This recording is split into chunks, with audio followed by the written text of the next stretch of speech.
Assalamualaikum warahmatullahi wabarakatuh. Perkenalkan, nama saya Rika Anissa dengan NIM 2021 011023. Di sini saya akan menjelaskan mengenai eh, analisis regresi data panen. Kita akan share screen dulu.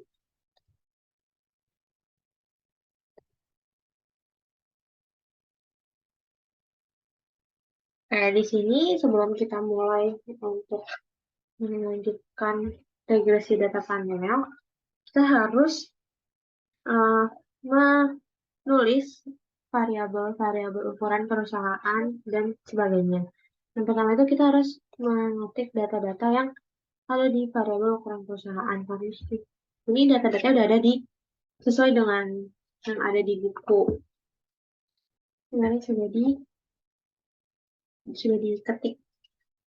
Pertama ada size, lalu selanjutnya itu kita ada ROA atau variable return on asset.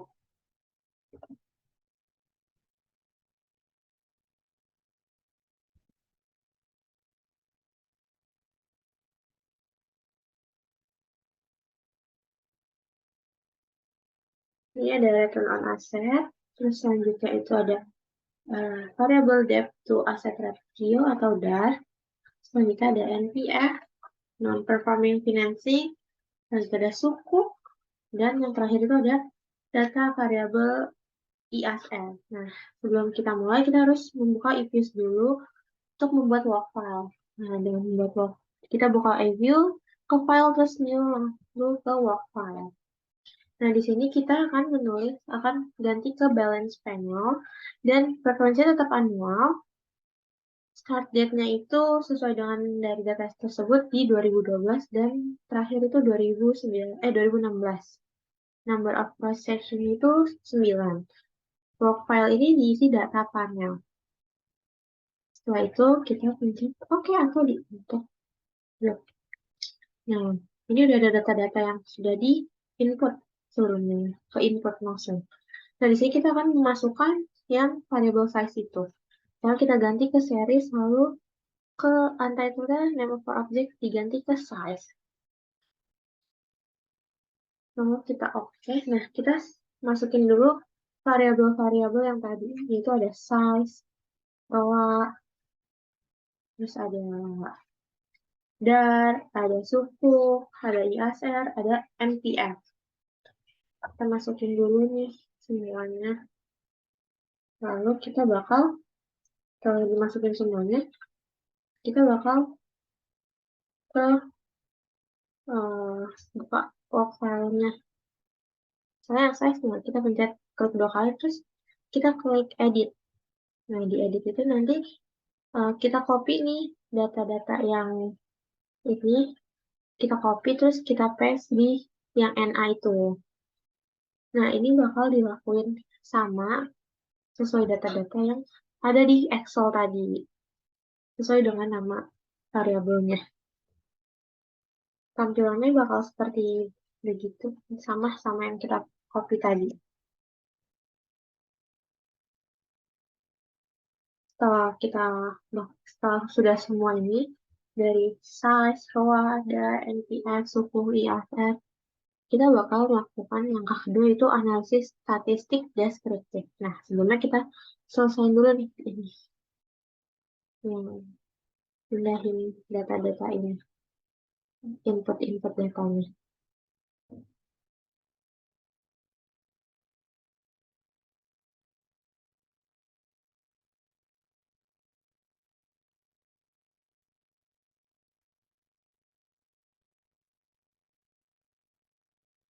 Ini yang suku, terus ini yang IASR.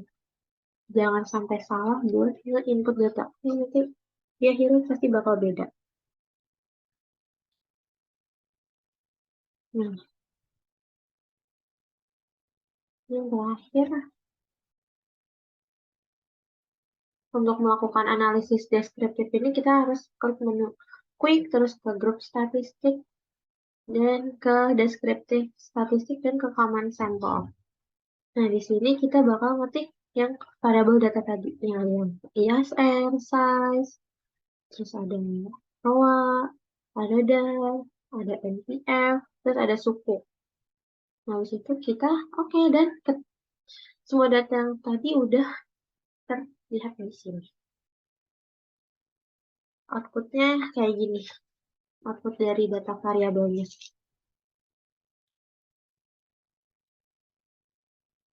Ini jadi itu ada bin. Terus lalu kita ke quick, terus kita ke estimate equation untuk melakukan langkah ketiga, yaitu estimasi model regresi data panel. Pertama kita ke common effect model, terus kita klik kayak tadi, tapi ini ada tambahan untuk untuk ngetik huruf C. Setelah kita udah ketik semua ini, yang terakhir itu suhu. Nah, udah, terus kita ke panel option dan ke cross section, dan cross section itu diganti oke, terus akan menghasilkan output seperti ini. Dan itu bentuk command. Nah, ini nih panel optionnya kita ganti dulu ke ini yang fix effect model. Ini diganti ke fix, terus output bentuk fix effect model tuh outputnya kayak gini. Nah, selanjutnya diganti ke random cross sectionnya. Oke lagi, dan ini hasil datanya. Nah, data di sini tuh sama kayak yang ada di buku. Jadi, data yang tadi variabel itu benar. Nah, selanjutnya itu ada teknik pemilihan model regresi data panel. Yang pertama itu ada uji Chow. Nah, uji Chow ini akan digunakan untuk memilih model yang digunakan apabila sebaiknya menggunakan common champ, common effect model, atau atau fixed effect model. Terus ini kalau proses uji show ini kita harus ke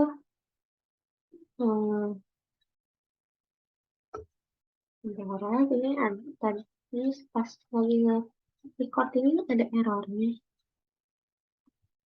Nah,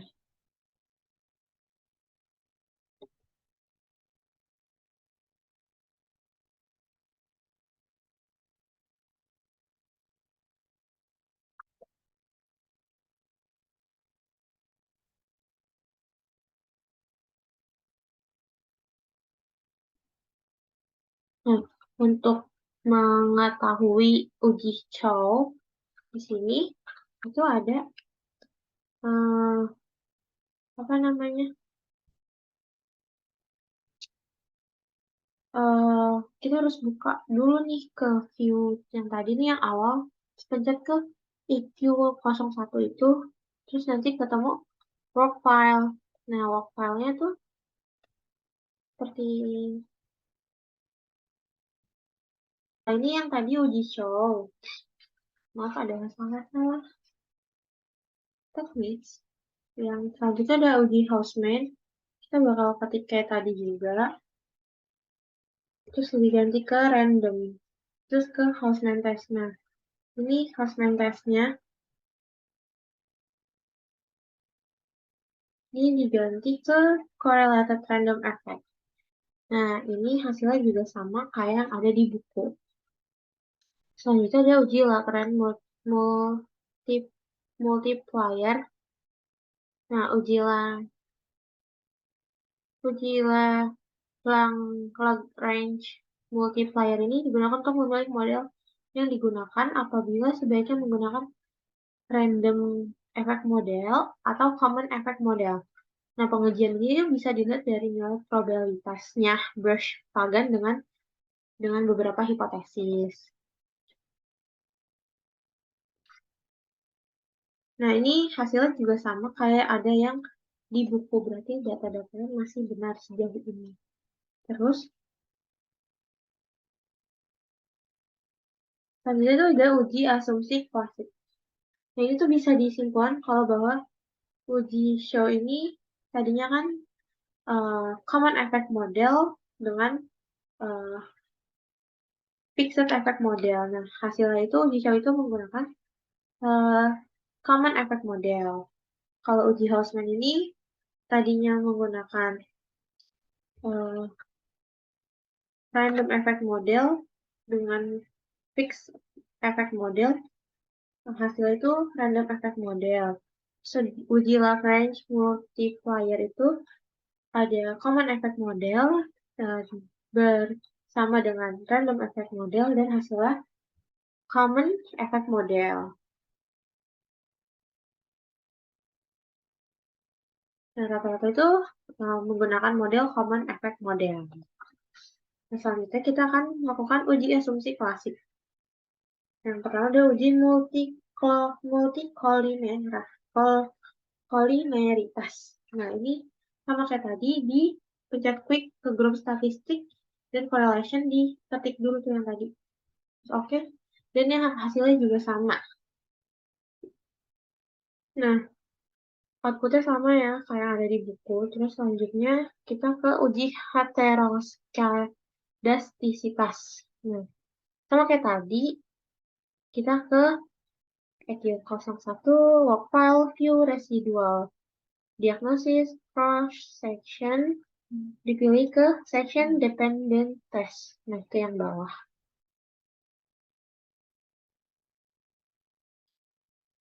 Dan hasilnya juga sama seperti yang ada di buku. Nah, yang selanjutnya aja ada uji kelayakan F. Uji kelayakan F ini atau biasa dengan uji F ini digunakan untuk menjelaskan apabila semua variabel bebas yang dimasukkan ke dalam model secara bersama-sama mempunyai pengaruh terhadap variabel terikat atau dengan kata lain modelnya bakal fit atau tidak.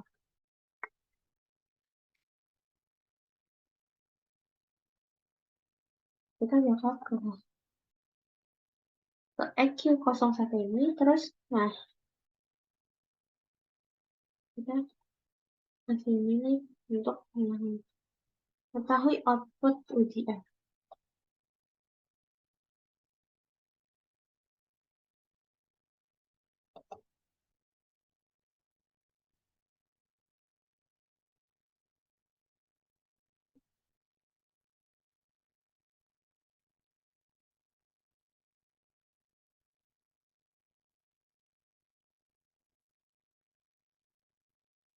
Nah, ini hasil uji F ini.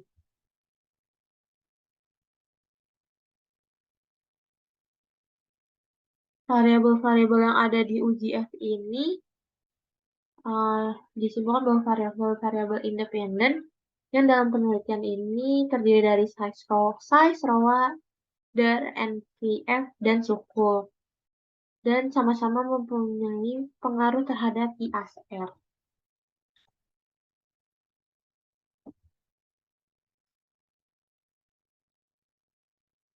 Selanjutnya itu ke uji T. Sini adjusted R squared ini hasilnya 0,42773 bisa disimpulkan bahwa perubahan elektronnya ASR ini dapat dijelaskan oleh size, ROA, dan NPF dan suku sebesar 49,2%.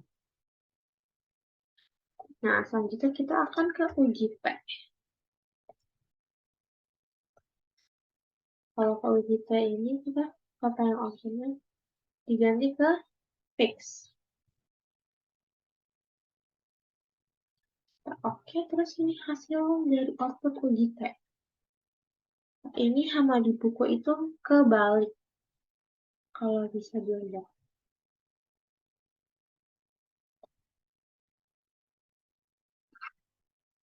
Data sama tapi hanya kebalik. Nah, ini. Nah, ya ini itu kalau di buku root MSE-nya itu di sebelah kanan saya. Nah, di sini menunjukkan bahwa nilai T statistik ini sebesar 5,3242578 dan ini penelitian ini memiliki pengaruh terhadap pengungkapan ISR atau Islamic Social Reporting. Nah, setiap kenaikan satu satuan variabel size maka akan menaikkan nilai variabel ISR sebesar 0,0069. Selanjutnya itu ada nilai T statistik yang ROA. Yang ROA itu sebesar minus 0,898099. Ini T statistik ROA-nya tidak memiliki pengaruh terhadap pengungkapan Islamic Social Reporting. Selanjutnya itu ada T statistik DAR sebesar 1,407353.